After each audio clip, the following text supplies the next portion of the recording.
What's good, everybody? Welcome to the Pull Up and Chat. My name is BJ Mathews, aka B Jizzle. Before we get started, follow us on the YouTube page, the Pull Up Basketball Podcast, Spotify, Iheartradio, Twitter, TikTok. You know what I'm saying? The Pull Up Basketball Podcast. Like, share, subscribe.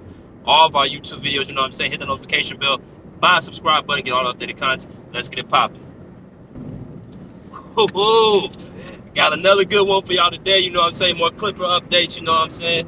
I missed y'all yesterday. You know, I had some stuff to do. You know, but I also wanted to sit back and kind of wait to see any more, reports that came out. But the Clippers, they lost a couple nights ago to the Denver Nuggets on TNT, and there is a lot of things that were revealed since the last time I spoke to y'all about the whole deal with Ty Lue and talking about Kawhi and PG coming back.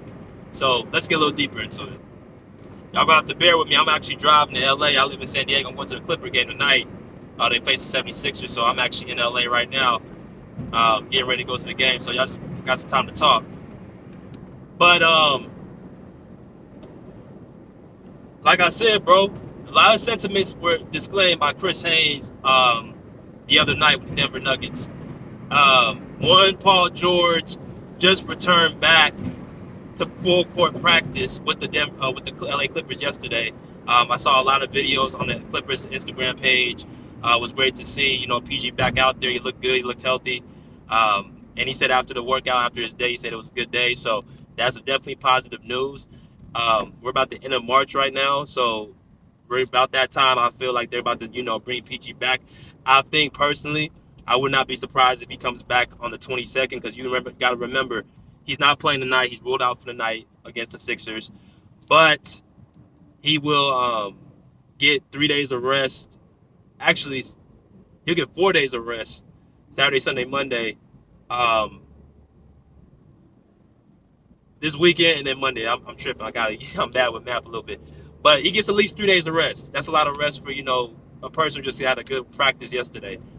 And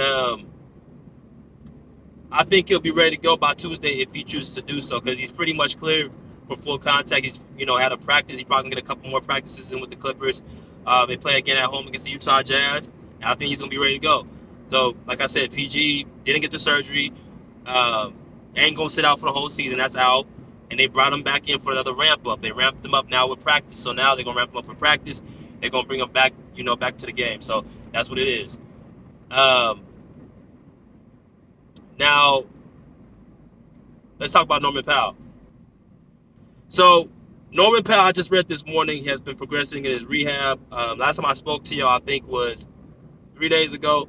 I spoke a little bit about, Norm, had to, boot off, and he's taking shots up in the gym. But it ain't no contact, nothing like that, right? So, I read this morning he's progressing in his rehab, still going up. There was a report by Chris Haynes as well that actually Norman Powell actually called it out, basically saying that y'all got to kind of chill out with these reports because Chris Haynes basically said Norman Powell is progressing. He should be back for the playoffs at this time, yada, yada, yada. Well, Norman Powell read that report, or he heard it, from Chris Haynes. He called it out. He said, y'all got to chill out with these reports. No one said anything, da-da-da-da. So, how do I feel about that? I think Norman Powell, basically, like he said, doesn't want things coming out the report. He wants to be set in stone that he's not gonna stand for somebody reporting something on him that he didn't say. So basically, if I don't say it, then don't believe it. Or if it doesn't come out the Clippers organization, don't believe it. And I think reporters got to do a good job. They got to do a better job actually citing where their sources are coming from. I know you don't have a lot of time during the game to do all that, but you got to understand there's going to be people who are going to question your sources if there's been, something that hasn't been set in stone yet. So that's what Norm did. So I still believe he's going to be coming back the first week of April to get about 2 or 3 games in, before the play-in. And that's my sentiments. Finally, Kawhi Leonard. Now, let me just say the few things I've been hearing since I last time I talked to y'all. Terrace Mann, after the game against the Denver Nuggets, first off, he made a good point. He said, after they lost against the Denver Nuggets, he basically said that we have guys coming back.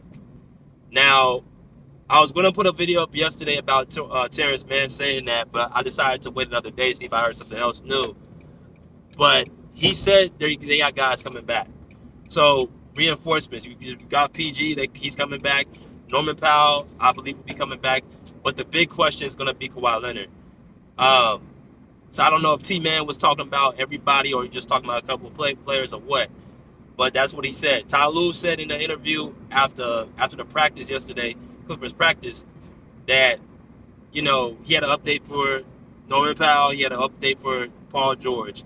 But he said for Kawhi Leonard, he said nothing, like, at this point. There's been people saying Kawhi Leonard doesn't want to play or he wants to sit out, or there's been some people that saying that Kawhi Leonard hasn't been fully cleared yet. There's been people saying Kawhi Leonard is not up to him. I'm going to go back to the source that I was telling y'all about with Skip Bayless. Skip Bayless, again, had a report last season when Kawhi Leonard tore his ACL, when the masses believed that it was just a knee sprain that was reported. He came out on Undisputed and said, no, he tore his ACL, he's going to need surgery. And that's exactly what happened.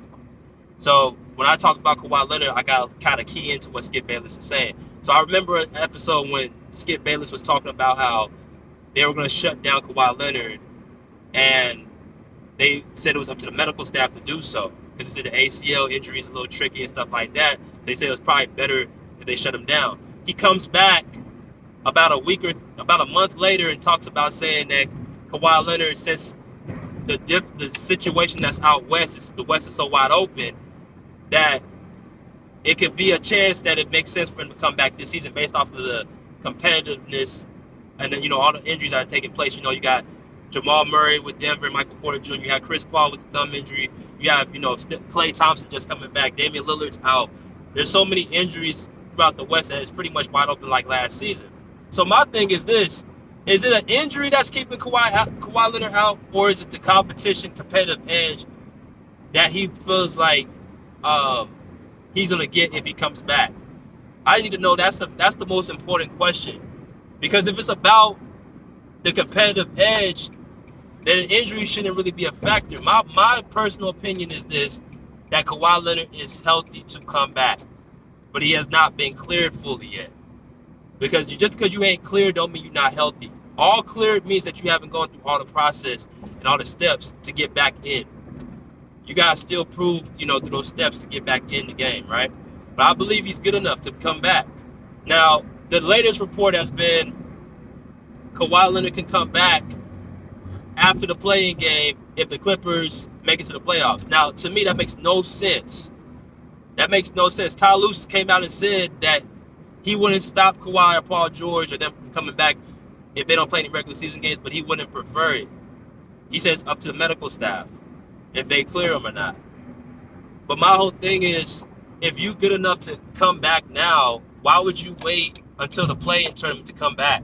That's just defeating the purpose. Again, you making yourself at a higher risk to not, perform at your best. Because let's say they come back and he's not even in rhythm yet.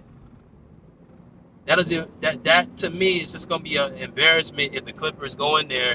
Kawhi's not 100%. He's not ready. He hasn't got any type of rhythm, any type of conditioning, and they get knocked out in the play-in. That was all for nothing.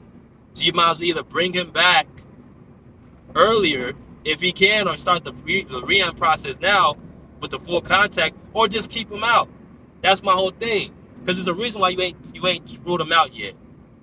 So I think the most smartest thing for the Clippers to do is to bring this guy back and start him doing the rehab process now if he's able to play.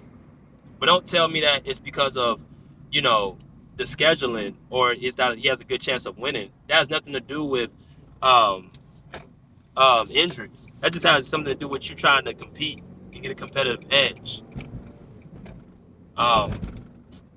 But yeah, man, it's a lot going on. I'm gonna continue to keep y'all updated, But I said Paul George would come back by March, like he's gonna be coming back. I'm pretty sure next week. Norman Powell's gonna probably be coming back, somewhere in April before the play-in, according to Ty Lue. He has a chance. And Kawhi Leonard, we're gonna continue to, keep y'all updated, man. But pull up a seat, pull up a chair, pull up. Peace. I like swimwear.